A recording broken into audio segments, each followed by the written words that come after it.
சிம்மம் ராசி, சிம்மத்துக்கு வந்து 11வது இடத்துல வந்துட்டு குரு வரார். இவங்களுக்கு என்ன மாதிரியான பலன்கள் தரப் போறார்? ஏன்னா அஷ்டமத்து சனியும் பின்னாடியே வந்துகிட்டு இருக்கார். ம் ம் என்னன்னா இப்போதான் சிம்ம ராசிக்காரங்க கொஞ்சம் மூச்சு விட போகிறாங்க. ம். இப்போ 11ஆம் இடத்துல சனி பகவான் சஞ்சரிக்கின்ற போது அப்படி 3ஆம் பார்வை ராசி கொடுப்பார். ஓகே. ம். உனக்கு பணத்தை கொடுப்பேன், வசதி கொடுப்பேன், ஆனால் உன்னையும் படாத பாடு படுத்துவேன் அப்படி சனி சொல்லுவார். இவர் அப்படி இல்லை. 2, 5, 7, 9, 11 இந்த 5 இடங்கள் இருப்பாருங்க. ம். அதில் 11ஆம் இடம் ஒரு இடம். அப்போது மிதுனம் என்பது இவருக்கு 11ஆம் இடம், லாபஸ்தானம்.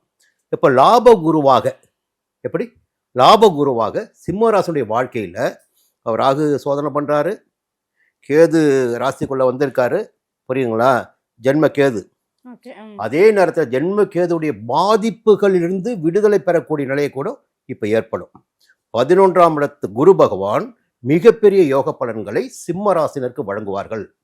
எல்லாவற்றிலுமே அந்தஸ்து, செல்வாக்கு, வசதி, வாய்ப்பு, பதவி அனைத்திலுமே ஒரு யோகம் கிடைக்கும்.